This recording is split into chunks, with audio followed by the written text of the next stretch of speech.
Hi, this is Charles Feldman. Welcome to another episode of SOS America. This is a podcast, as those of you who have been watching or listening know, is primarily aimed at people who are outside of the United States trying to figure out what the hell is happening inside the United States. But of course, we also welcome on our journey through these episodes any of our viewers or listeners here in the U.S.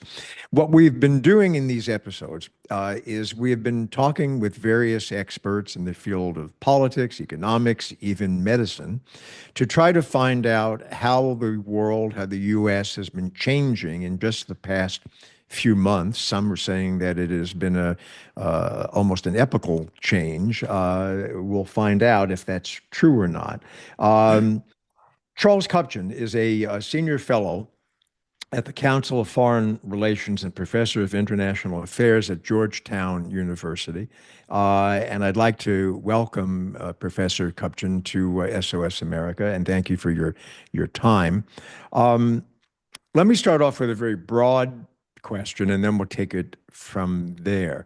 There is a lot of talk, a lot of print being printed, I suppose, in the past few months about the world order and how the world order has been changing in the past few months. And usually it's pegged to Donald Trump becoming, again, president of the United States. So before we get into that, before we dig down deeper into that, I'm wondering if you can explain to people in lay terms what exactly a world order is, and does it mean anything? Hi, Charles. It's very good to join you. When people refer to the world order, either academics or policy officials, they generally are referring to what is called in the academic community the liberal rules-based order. And it was never really a world order.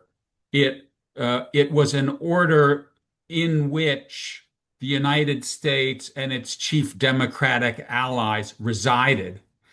And there was the Soviet Union that wasn't part of the liberal rules-based order. And then when the Soviet Union fell apart in the 1990s, there was an expectation that, okay, now we can in fact turn this Western liberal rules-based order into a world order, and we will all live happily ever after. And that liberal rules-based order really rested on three core principles. One was democracy, that the countries that were participants in this order would be democratic states and that they would abide by the rule of law at home. The second key principle was open trade, not free trade, because we've never lived in a world where there were zero tariffs, but an international economy which was largely free, low tariffs, lots of international commerce, everybody's boat floating up together. And then the third plank of this order was what we call institutionalized multilateralism. And that means that the the the infrastructure, the piping of that order consisted of institutions, the United Nations, the World Bank, the IMF, the International Monetary Fund, NATO, the US-Japan Security Alliance. In other words, there was this skeleton out there that congealed and codified and embodied the bargains that led to an order among liberal democratic states. And the big debate now that we're having in this country is, well, what the hell happened to that order, and why does Donald Trump seem to want to take it down? Because in many respects, he challenges all three of those planks. He doesn't seem to show a whole lot of respect for liberal democratic norms. He wants nothing to do with open or free trade. He's slapping tariffs on every country he can find. And he doesn't like institutions that bind the United States to agreements. He wants to go it alone. He's a unilateralist. And so right now, that order is being challenged from the outside by countries like Russia and China, who think that the liberal order is being forced down their throat by the United States. And it is being undermined from the inside by someone like Donald Trump. And he has fellow travelers in Europe who are also against this order. And there's one other plank to it, which I think Yeah. I'll mention, although I wouldn't say it's a core part of the order. It's immigration. Hmm. Because the backlash against this order has in part been about free trade, right? Many Americans feel that they lost their jobs because the Chinese and the Mexicans and the Malaysians took them away. But an order with porous borders and people free flowing across those borders has also created a backlash against human beings. Too many people coming across the southern border, too many people coming to the European Union. And that is why, in some ways, we're seeing an internal revolt to this order. You mentioned, I think, in passing, that this so-called world order, that one of the things that kept it going was the belief that it was good for most people, maybe not all, but it was good for most people. And you ticked off some of the reasons, low to non-existent tariffs, democracy, no small things by any means. And yet, here comes a little bit of the pushback. People like Donald Trump and people who are, for lack of a better word, followers, because I do think there's a cult-like element to Mr. Trump's popularity. His followers make the other argument, right? They make the argument that this world order that has existed pretty much since World War II uh, has not worked for many people, that maybe it has worked for so-called elites, whatever an elite is, but it doesn't work and hasn't worked for a lot of other people. And therefore, there needs to be radical change. And Mr. Trump is the person who says, "Well, I'm the guy who's gonna do that." Are all those people, and there are millions of them, right? If you look at just the election results, last election results, Mr. Trump has millions of supporters in this country. Um, are they all wrong about that? Has the world order been that good?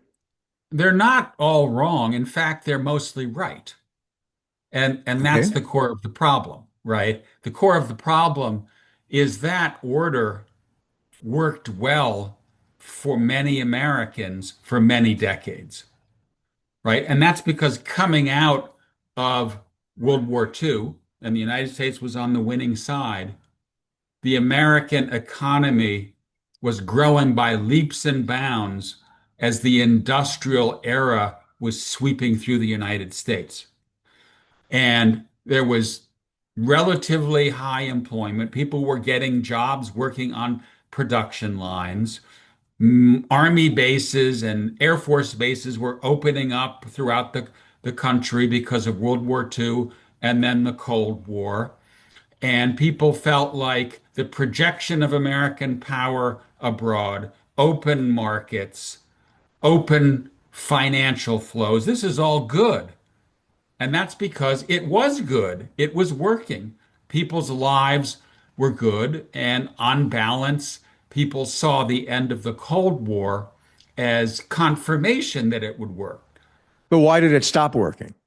Well, it really stopped working, I would say, for one main reason. And it has nothing to do with the liberal rules-based order. And it's ones and zeros. It's the digital revolution. It is automation, right? Trump blames free trade. Mhm. He says the reason that you who live in Michigan are not working on a GM production line anymore is because they offshored your job. Mhm. And that's true to some extent. There's no question that millions of Americans lost their jobs because we brought China into the World Trade Organization. But the main reason that most Americans lost their jobs on the manufacturing production line and are now working at maybe 30% pay compared to what they were back then is because of automation. It's because a lot of what used to be produced by human beings is now produced on automated production lines. Yeah, but let me sort of interject on that point. I mean, we've had automation to some degree since the Industrial Revolution, right? I mean, any factory by definition is a form of automation. It's just gotten more sophisticated in certainly in the past century or so, but we've had automation. So your point a little bit earlier about the digital world we're living in, is it that combo? Is it the combo of automation plus adding this to the equation, plus the digital world? Has that created something that was very different than the automation we saw, say, even 20 years ago? Yes, it is. Well, 20 years ago, this move was already occurring, right? We were Okay. already, I mean, this process in some ways dates back to the 1980s and the 1990s. That's when Okay, you so really all begin. right, so go back to the 1980s then. Yes, that's when you really begin to see this problem develop. And the bulk of the problem is technology. Did free trade make it worse? You bet. Did immigration make it even a bit more worse? Yes, it did. But if you were to say, what is the core of the problem here? It's that technology has advanced and technology has replaced humans. And so if, let's say, 40% of Americans were working in the manufacturing sector during the industrial heyday, that number is probably, I don't know, I think it's somewhere around 8% now. Hmm. And that has led to a significant loss in status, a significant loss in income. And it is, in my mind, the core of the problem. And that's part of the reason that we're seeing this hollowing out of the middle class everywhere, right? It's not just in the United States. This is a systemic problem. And until we actually figure out what is the future of work in the digital age, right? Because this problem is going to get worse, Charles. Think about as AI develops, and right now it is developing at warp speed. Hmm. I'm guessing in 10 years, there will be no Uber drivers. There will be no truck drivers. If you order something from an Amazon fulfillment center, probably it will be a robot that puts it into the box and sticks it onto a truck. And so, what are Americans going to be doing in 2040 to earn a living wage? I don't know. This much I can tell you.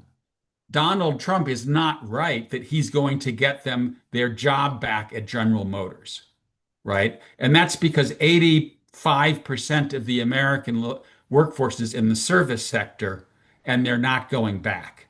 So this is in some ways the big question that all of our societies need to ask. And it is, in my mind, at the heart of why many Americans are unhappy and why they are saying the political establishment has sold us out. Okay, so that I think very conveniently segues into this next question, which is why do these changes, these economic changes, why does that seem to be leading to a rebellion against democracy itself in many parts of Europe? I suppose many would argue here in the United States as well, certainly in many Asian countries. Why does this economic turmoil seem to be leading to an anti-democratic state of mind? I think Or am I wrong about that? Maybe it's not. I mean, you tell me. no, no, it is. Okay. You're spot on. And we've seen it throughout history, right? Where did Hitler come from? Hitler came from uncontrolled inflation in Germany after World War I, and he took power in 1933, right? Right after the Mhm. Great Depression, because he was expert at manipulating the politics of grievance. Where did German militarism come from in the 1930s? Same thing. Donald Trump is someone who has demonstrated remarkable political talent at communicating to Americans who feel that they've been left behind that he's their guy. And he really isn't different than a lot of these strong men who are emerging on the backs of grievance, on the backs of those who feel that they have been left behind by liberals, by globalization, and by free trade. And this is a phenomenon that we will be living with now for quite some time. And I worry that what we've seen happen in the United States is coming to Europe. It's been a little bit delayed, but if you look at what's happening to the political center in France and Germany, it's getting weaker and weaker. Center left and center right are still in power, but the far right is gaining strength with each election. But why? I guess my question is, if people in the world feel, and I hate saying that, it sounds a little bit pretentious. People of the world, I don't know what the people of the world actually think. I only know small samples of the world. But for the purposes of our discussion, if growing numbers of people, let me put it that way, if they feel that they are being left behind economically, if they feel they're being left behind socially, if they feel they're being left behind in a whole array of things, whether it's because of the digital world we live in or the loss of jobs to other countries, why isn't the solution to try to change the economic order as opposed to also changing the political order so that it tilts more toward an authoritarian type regime? Why do the two go hand in hand, it seems? Does that make sense, my question? Yeah, I mean, and it's a tough question to answer. I think that when people are angry, when people are insecure, they are more susceptible to someone coming in and saying, it's those guys that are the problem. Hmm. And if you just let me take control, I'm going to solve the problem. And so I don't think that your average American is in any way anti-democratic or would prefer to live in an autocracy. But I think there are a lot of Americans who are angry and they feel that they have gotten a raw deal. And as a consequence, that you're just in a political milieu that is ripe for this kind of manipulation. But it need not be. I mean, let's say a populist comes along, a progressive populist, right? Hmm. Someone like Bernie Sanders, right? Right. He's actually quite popular among the left behind Hmm. because he's almost in the sort of democratic socialist camp, but he's a Democrat. He's not anti-immigrant. And so the bottom line is there are, different strokes for different folks. But I do think that we know from history that tough times too often produce strong men. And I think we're just living through an era that's repeating that historical cycle. So here in the US, if you had to kind of come up with a scale, with zero being we're not anywhere near being a an authoritarian country, to, on this end, 10 being that we're there already. Where, in your estimation, are we on that scale of 0 to 10? That's it's a tough one. I guess I'd put us probably around a 4 or a 5. Well, And five is pretty, it's halfway there. oh, I'm scared.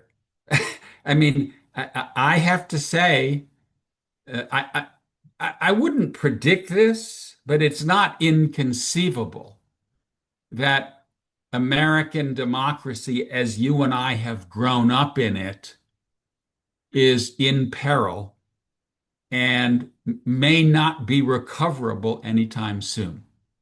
My best guess is that the system is going to work. My best guess is that Trump will not succeed in doing irreparable harm to American democracy. But I don't say that with a great deal of certainty. And I'm struck by the degree to which, number one, what we're witnessing now comes right out of the playbook, right? It's exactly what Erdogan has done in Turkey and Orban in Hungary and the Law and Justice Party when it was in control in Poland, right? They get the executive branch, they get both houses of parliament, they start jamming stuff through, they start intimidating the media, they start intimidating universities, they send out the police slash National Guard to start rounding people up, right? We're going down the same path that others have gone down. And the other thing I would say is that I have to say I'm kind of struck by the lack of more serious civil disobedience, right? There isn't a lot of humanity in the streets. Law firms have buckled, CEOs have buckled, universities have buckled. Some Media, media media. are, Well, a lot of media. a Yeah. lot of media have Buckled. Yes. buckled, right? Yeah. Mhm. If you had told me this story last year, I would say, there's no way this is going to happen in the United States of America. Guess what, Charles? It just happened. So when you said before that, although maybe not with a great degree of confidence, but that you would hope that the system, and I'm putting system in quotes now, the system will prevent the U.S. from permanently turning down that road toward being an authoritarian type country. My question is, what system? Because you just articulated some of the parts of a system that would serve as a brake on that trip down that perilous road, right? The courts, that some of them at a lower level certainly have rebelled against what the White House, what Mr. Trump has been trying to do. But then it tends to go all the way up to the Supreme Court, and the Supreme Court, in very rushed decisions lately, seems to, one ruling after another, back what the White House is trying to do. The media, I don't know. I mean, some of the largest television networks in the country, ABC, CBS, to name just two, they've apparently been cowed by the White House. You mentioned lawyers. There used to be a lot of organizations that would be very proud to file lawsuit after lawsuit. Some are, like I suppose the ACLU, but even those are running scared. So where's the system? Maybe you and I both need a couple shots of whiskey before we keep this conversation up because, it does raise my anxiety levels. Um, Well, but seriously, no, where no, I is mean, the system? you and I are in the same place. And where do I think the system is going to function? Well, we see some pushback, right? The courts, it's a mixed picture, right? Some courts have pushed back. The Supreme Court tilted this way, tilted that way. So I would say Stay tuned, to be determined. The universities generally buckled, but Harvard is pushing back. Let's see what happens. Stay tuned. But in my mind, and I say this in part because of the experience of Trump's first term, Hmm. the main check on Donald Trump will be democracy, if democracy is allowed to proceed. And that's because I do think that a lot of what Trump is doing won't work. And in particular, his tariffs are going to cause significant price increases for average Americans and his own voter base, right? The people that are angry about the cost of living are going to feel it as much as anybody else. And so my best guess is that we will see a swing of the pendulum back toward the Democrats, that Trump will lose probably the House in the midterms, and that we will not see the permanent uh, hold of the MAGA movement in Trump or J.D. Vance or whomever comes next over American politics. But we what's happening in Texas right now? Well, the Republicans are trying to change the electoral system to get rid of 5 seats that the Democrats would likely win. It And is in can other that be states, right, blocked? and in other states as well, they're trying to do And that. in other states, and the Democrats are retaliating. That's how you play this game.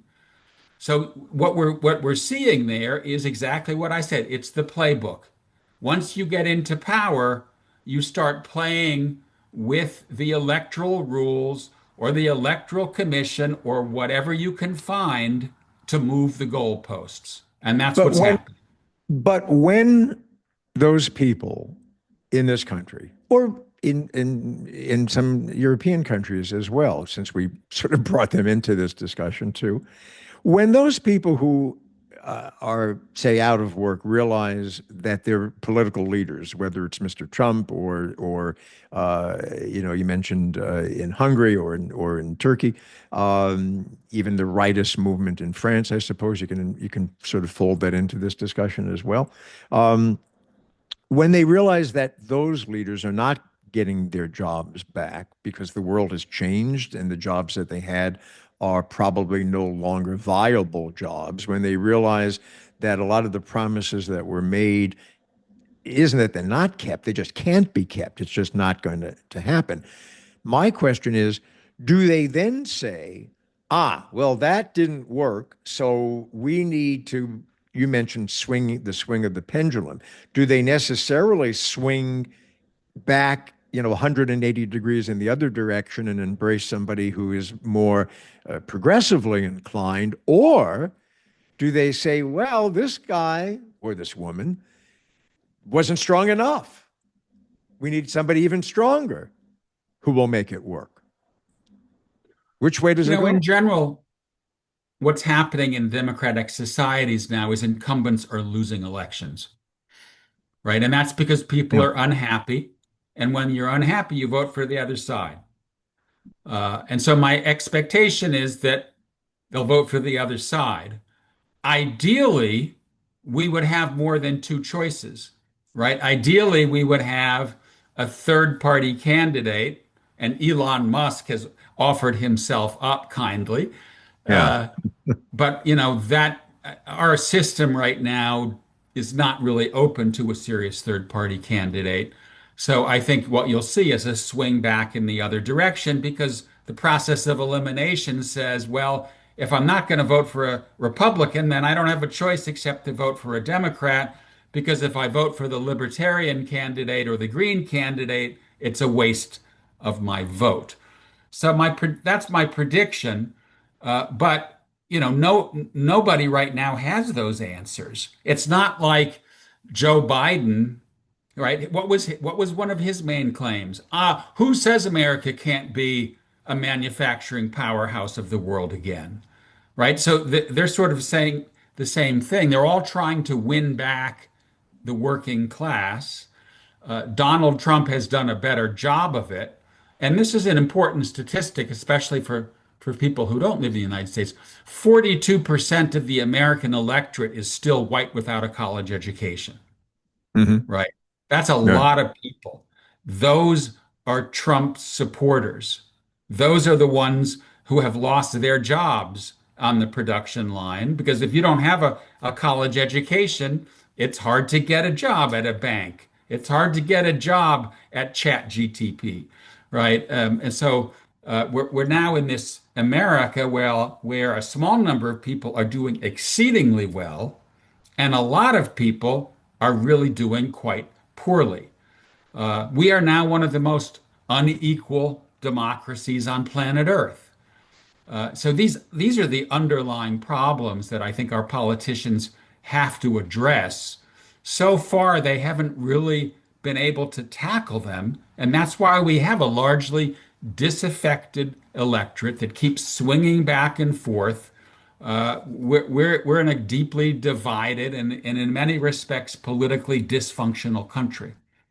Well, and is it because at the moment anyway, there really is no good answer to these issues. I mean, so the Trump supporters at some point say, hey, look, we're not. Grocery prices have gone up. He said he was going to bring them down. The tariffs have brought them up. He said he was going to bring back automobile manufacturers to our area. That hasn't happened. So, all right. So and maybe they do then elect somebody on the more so-called progressive left. Okay. So they do that. That person isn't going to be able to do any better, is he or she? They're not going to bring back those jobs. They're not going to, they may be able to get rid of the tariffs and lower some prices, but inflation seems to be with us eternally, at least in the past 15 or 20 years. So who actually can bring about a solution that will quell the angry mob? Yeah.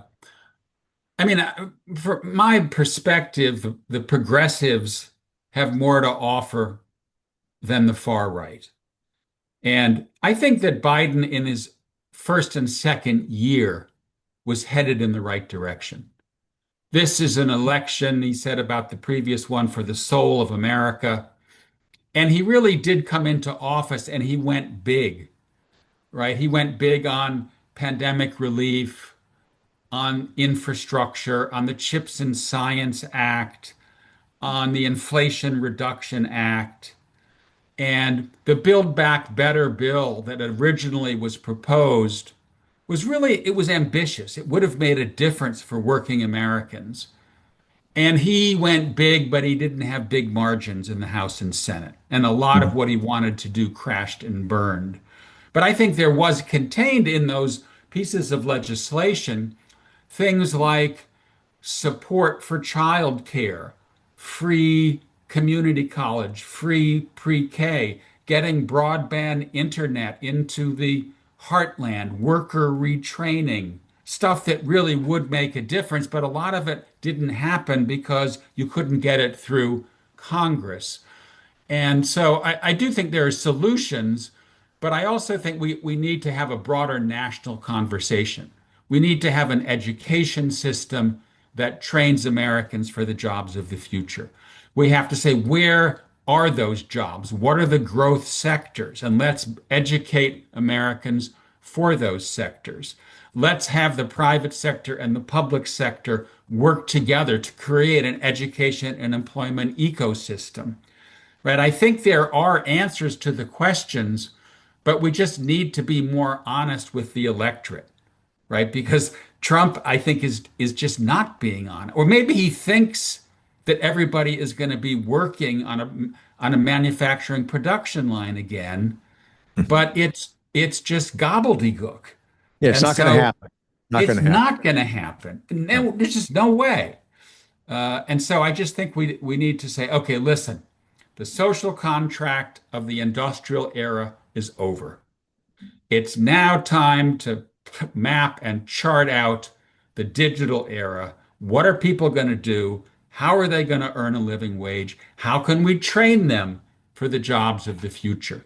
Right now, I would say we're a little bit like early America during the period when industrialization was just taking on. Nobody knew, right, what to do about it. And we Hmm. mastered it. We cracked the code, and suddenly we were the world's preeminent power. I think we'll crack the code of the digital era, but it's time to start that conversation.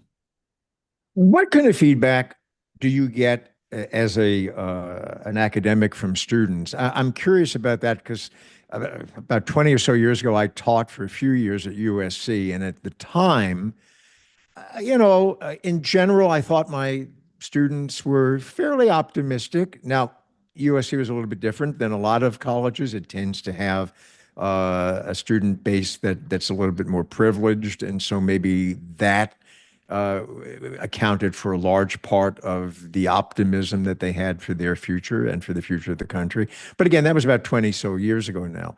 I'm curious what kind of feedback you're getting from students in 2025. There's a lot of hope and a lot of anxiety out there.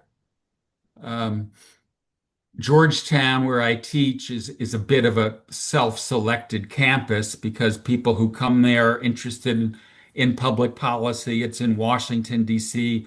We have a School of Foreign Service, which focuses very much on international affairs, preparing people for the Foreign Service or the UN or other international jobs. So I don't really have a good cross section of the Mhm. American electorate. The broader feedback I get, it kind of depends on the issue, sort of circling back to one of your first questions. I kind of see myself as a centrist politically, and I'm happy to criticize. I've worked for Clinton, I worked for Obama. I'm a Democrat, but if the Democrats do something dumb, I'm happy to say so. Right. And I do think that Trump is in some ways the agent of change that we need because he's actually said the old order doesn't work anymore. We need a plan B. We need to do things that we haven't been doing with a certain level of pragmatism. And I say that and I give him credit for that. What he's trying to do with Ukraine is great. Why Joe Biden didn't try to end this war, I don't know. Right? I think that Trump is being a pragmatist and he's doing the right thing by talking to Vladimir Putin, and I wish him luck in this endeavor. Um, so I try to kind of call it as I see it, but I have to say that I get a lot of hate mail from all sides. Last night I was Yeah. on a show, the News Hour, Yeah. the PBS program, and PBS. Yeah.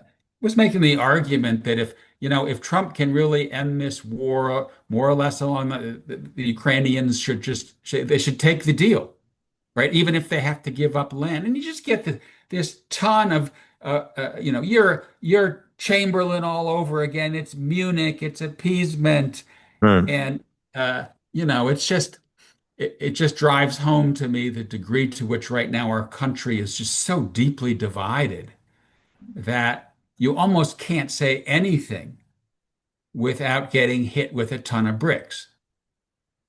But was I mean what you said before I found very interesting about Trump being because I think you're right. I think he is right about a lot of things and wrong about a lot of things, but he is right about a lot of things. And could the history books at some point look back and say, at 2025, that particular point in American history, world history, that Donald Trump was, for better or worse, the right guy? Is that possible? I think we're at a historical inflection point on many dimensions, and Trump drives home the gravity and the import of that inflection point, and should serve as a wake-up call. I saw his first term as a wake-up call that, hey folks, Houston, we have a problem and we need to deal with this problem. And I think we started to do that as a nation, but clearly not enough. I guess my response to this is Trump will be seen as the guy who took down the old order and it needed to come down. Somebody needed to stand up and say, this isn't working anymore, right? Biden Mhm. was the president who said, I'm going to defend the old order, right? He was a restoration president. Trump is saying, no, no, been there, done that. It's stale. It's past its due date. But I Mm. don't think that Trump is the right person to take us to the next order. He's a demolition man, but he's not an architect. So He he's a doesn't bridge. have, sorry, he He's a might be a bridge. bridge.